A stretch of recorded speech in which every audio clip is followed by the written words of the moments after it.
जब चुनावी जंग सिर्फ वादों की नहीं बल्कि संस्कृति, भावनाओं और ज़मीनी जुड़ाव की बन जाए, तब प्रचार की तस्वीर पूरी तरह बदल जाती है।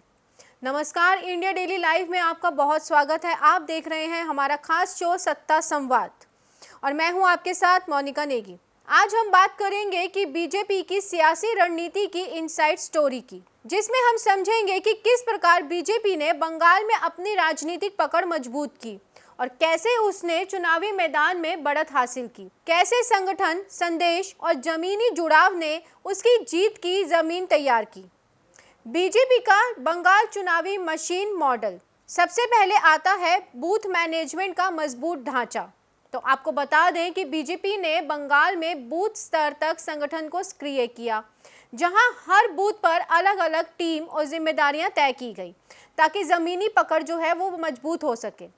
फिर आता है डिजिटल डेटा और टारगेटेड कैंपेन। डिजिटल डेटा के आधार पर वोटर्स का विश्लेषण किया गया और सोशल मीडिया व ऑनलाइन कैंपेन को खास वर्गों तक पहुंचाने के लिए इस्तेमाल किया गया। उसके बाद आता है स्थानीय नेटवर्क और सांस्कृतिक जुड़ाव। तो आपको बता दें कि बीजेपी ने स्थानीय नेताओं, कार्यकर्ताओं और सांस्कृतिक कार्यक्रमों के जरिए जनता से सीधा जुड़ाव बनाने की कोशिश की, जिससे कैंपेन को ज़मीनी पहचान मिली और ये एक इलेक्शन मशीन मॉडल की तरह काम करता दिखा। अब हम बात करते हैं महिला वोटर्स की। तो महिला वोटर्स के नाम पर जब बात की जाती है तो समर्थन से सीधा बदलाव दिखाई देता है। अब अगर हम बात करते हैं कि महिला वोटर्स ने किस तरीके से बीजेपी को जीत हासिल की, तो आपको बता दें कि केंद्र सरकार द्वारा विधानसभा में महिला आरक्षण की शुरुआत ने बीजेपी को प्रो वुमेन छवि मजबूत करने का अवसर दिया, जिससे महिला मतदाताओं के बीच सकारात्मक संदेश गया। इसके साथ ही बीजेपी ने विपक्षी दलों को महिला हितों के खिलाफ बताकर अपना राजनीतिक संदेश आगे बढ़ाया, जिसका असर खासकर छोटे शहरों, कस्बों और ग्रामीण इलाकों की महिलाओं पर वोटिंग में दिखाई दिया। अब हम बात करते हैं बंगाल की सियासत में आमने सामने टीएमसी और बीजेपी की। तो आपको बता दें कि जमीनी स्तर पर सीधा टकराव देखने को मिला। पश्चिम बंगाल में टीएमसी और बीजेपी के बीच मुकाबला अब केवल चुनावी नहीं बल्कि बूथ स्तर तक पहुंच चुका था, जहां दोनों पार्टियां संगठन को मजबूत करने में जुटी थी। जनाधार और नैरेटिव की लड़ाई में टीएमसी अपने स्थानीय विकास और कल्याणकारी योजनाओं के दम पर मैदान में थी, जबकि अगर हम बात करें बीजेपी की, तो बीजेपी राष्ट्रीय मुद्दों को और बदलते राजनीतिक नैरेटिव के सहारे अपनी पकड़ को मजबूत करने की कोशिश कर रही थी।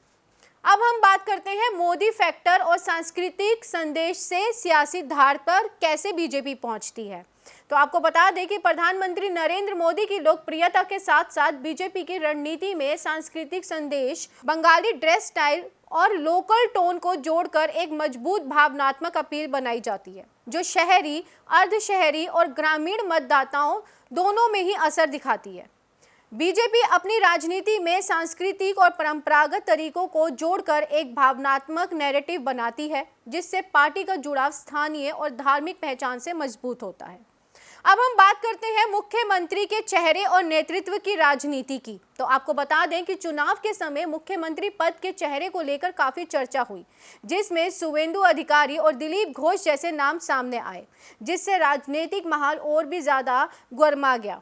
और अगर हम नेतृत्व की बात करें तो नेतृत्व में रणनीतिक लचीलापन पार्टी को एक चेहरे की बजाय राजनीतिक लचीलेपन तक बनाए रखा, ताकि परिस्थितियां और चुनावी समीकरणों के अनुसार नेतृत्व के विकल्प खुले रखे जा सकें।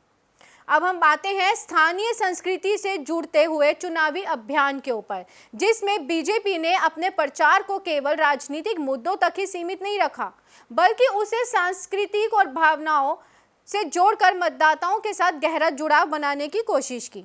और अगर हम स्थानीय गतिविधियों की बात करें तो हम आपको बताना चाहेंगे कि स्थानीय गतिविधियों से भी युवाओं की भागीदारी पार्टी ने स्थानीय स्तर की गतिविधियों और कार्यक्रमों के जरिए जोड़ के रखा, जिससे जमीनी स्तर पर संगठन की पकड़ और भी ज़्यादा मजबूत हुई। और इसी प्रकार ऐसी ही ताज़ा खबरों और अहम खबरों के लिए जुड़े रहिए हमारे साथ और देखते रहिए सत्ता संवाद।